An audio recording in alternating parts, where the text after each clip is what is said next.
Okay, 1650 Oliver. A lot of questions about what's going on with the Oliver. What did we find out? This is my theory with the Oliver, what's going on. Now it's real cold outside again. We started using it a little bit, move a little hay and different things. I'm noticing just a little discolor in the oil again. Not much, but it smells like gasoline in the oil. Now, I'm not exactly sure how that all gets in there, and I imagine somebody will have some theory. I'm not a big engine guy, but it was really starting to start rougher and run rougher, and so manifold gasket definitely was an issue for a while now. I finally got them. I took this off. Didn't take me very long at all. I'm cleaning things up. I only found about half of these gaskets left in there. The other ones must have fell completely apart and fell out. So I'm going to get this all cleaned up and put back together, and then we'll be watching our results. So my theory is in the winter when it's cold, we're starting it cold, we're only moving a little hay, we don't really get it warmed up that much.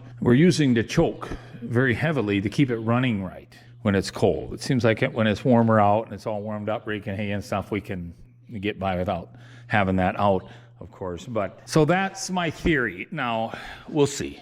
And here I have it on my table. So 2, 3, 4, 5 is all I found. Maybe something might have rolled under the tractor there, but that's all I found. And 9. 1, 2, 3, 4, 5, 6, 7, 8, and 9. So that I'm gonna get all polished up and clean up around this carburetor real nice and everything since I got everything off. Then they sent a couple gaskets here. I think there's actually 3 of them in here, so I think 2 are for the, well, 1 goes there. I know 1 goes in here, and I'm not gonna attempt that. That all looks really good as of right now, and I'm not sure what the other one is, unless there was 2 different something, but with the carburetors, but there might be somehow something that way. I don't know, but it doesn't matter. I'm not taking any of that apart right now. I can always do that later. We had a carb kit put in a while back, so I know that's right, or at least it's been taken care of. We kind of ruled that out, but there's the deal with the Oliver. I'm gonna get this put back together, and maybe when we get a chance again, we'll film a little bit about what the results are using it.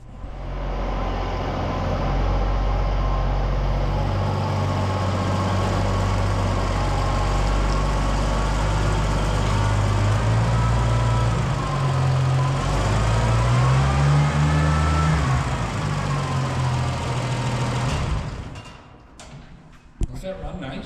Yeah, it sounds really nice. It sounds real different. So you guys will have seen Dad did some work to the Oliver here over the past couple days, and we wanted to give you an overview of that and kind of talk about what's going on with this tractor, because this has been a 1.5-year ordeal tracking this tractor's progress. Well, yeah, 2 years. Yeah. So 2 winters ago, we had that fluid building up in the oil pan, and the oil looked gray, and we're thinking antifreeze, but the antifreeze level is up. It never went down. And I pressure tested it, and that didn't show us any leaks. Then we eventually just put it back together, and we didn't really seal the oil pan the way we should have, just to give it a trial run.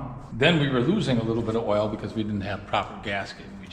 We ran out of gasket maker. But anyway, I think it was last spring, I just took everything back off and redid it up real nice. So that's all pretty clean and dry under there. That oil pan there's not a drop of oil on it. No, it is an old motor. Like, it probably leaks in a few places up in here, but this thing is 60 years old. It's gonna have that. Yeah, so after that, it got run for a summer. All the hay projects and stuff, we didn't keep it parked, we used it. And it didn't show any signs of... No, the oils look good all summer. So I did talk about this a little bit. So I had the manifold off. I did show you guys that, but I didn't talk about it after I put it back together. So I put this back together, and it just started up so smooth, just like you see now. What's happening is I think you got your intake and then your exhaust all in one block here, and all them gaskets were leaking. So I think our fuel mixture and stuff was getting off because of that. So then we were always using the choke a lot. Seemed like we always had to use the choke even when it wasn't that cold to get it started and running nice, and then later on it would iron out. But I think it was sucking gas in there because the oil smelled like gas. It was very runny. It was a lot lighter than it should have been. Yeah, so then we were just raking hay and doing all these light jobs, no plowing or nothing really, that this thing has to really get heated up like it did back in the day when it was new. Now we got a little better tractor. So anyway, I think I got a pretty good feeling we're past this. So we got new oil and the new filter on, and we'll see. See, I got a little bit of leak in my jar here. I think it's just the packing on the back of this little nut here with the on and off, because I had to do that to get the manifold off. But I gotta look at that. Oh, what else was I gonna do? Oh, on this side, this stuff has got to get tied back up in the proper location. That's just something that didn't get done because we weren't quite sure if we were gonna have to rip stuff apart again. But points and the plugs look actually pretty good. I know we replaced them not too long ago. I did put the new seat back on, about half price of the tractor. But it's the original design, and the guy we bought it through did handle Oliver all his life, but he said that there's an aftermarket version of this that's not quite as good, but the price is not too much less. So he said, let's get the original. And then I found this in the shop here, and that was, I couldn't remember where I built. I know I built two of these. I got one on a 74 for the chainsaw, and this one I had lag bolts in here. I couldn't figure out.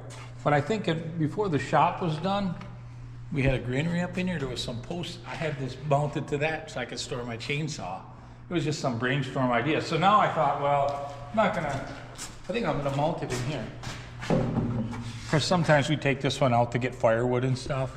And where do you put the saw? Sometimes I gotta wrap it to the fender or something, or chuck it in the load with the wood, and it's always, thought that ain't gonna get in nobody's way there. So a little simple add-on. Yeah, so the Oliver's getting some TLC, and we're hoping we're out of the woods now. That this tractor should be good, and good for what, another 60 years? we got worried over nothing. There's a leak in here yet. I think if we use this thing really heavy, a little bit in high, but it ain't nothing, it ain't like you have to be adding oil every day or anything. It's just, you're gonna get that. I think it's just from age and stuff, but we're not gonna worry about all that little stuff. So I figured total, so I bought this tractor back in 03 off an auction. I only had 1066 and Super MTA. That was just a year and a half we were here already. My father-in-law was with me, so I paid, I think I bid it up to $2,900. A jockey ended up getting it. Then he came over to me afterwards and said, you still want to buy it for another $200? So it's kind of a good deal. Then I stopped bidding, and so I ended up getting it for $3,100. And then after we used it for a while, it needed new tires. The hydropower drive was starting to slip a little, or it was leaking or something kind of bad. So we took it down to this Oliver dealer, and when I got all done, I had about $6,000 in it. So you're talking about 94 into 95, somewhere right in there. I know we added new tires again since then. As far as the motor, this is the only issue we had with the motor. I never had no problems with the motor, so there's nothing major that way. I did have some steering. I think it had some, I don't know if it was leaking or if the hoses were leaking or what, but I ended up replacing some stuff in there. You've had this transmission opened up at least twice. Oh, right. Now I remember, I think it locked up in fifth gear. I don't know why. Even my brother was very puzzled. It was full of oil. Yeah, so we did end up getting a whole rear end from a salvage deal. Yeah, you're right. So we had issues in there. But they didn't cost much. Yeah. It was really just a... And then 2 winters ago, we did that, what was that, linkage or a rod in there that broke? What was that? Was it the shifting? Oh, it was a fork or something. Yep, the fork, yeah, right. I have to look back. Because they shift hard.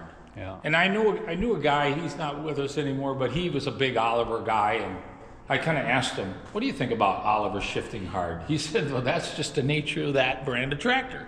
You clutch them, and then you got to pull your hydropower to kind of release things a little bit. They always did shift hard, so I think all the, jerking and jamming, especially like when we're spreading silage on the pile or a lot of that type of stuff. So right now, this is my favorite tractor to move machinery around.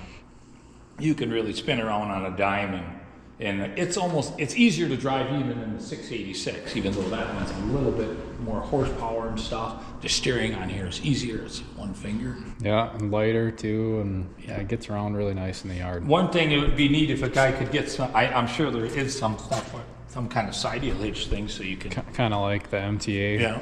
It's nice to swing. You don't have to be moving your jack saw. My dad had a Farmel 200 that had, what they call it, a fast hitch. It was a 2-point hitch that you draw bars in, and it was on a hydraulic cylinder where you could raise it up and down. So like moving equipment around the shed, you could raise it higher than it would normally be, so you didn't have to undo your jacks on everything.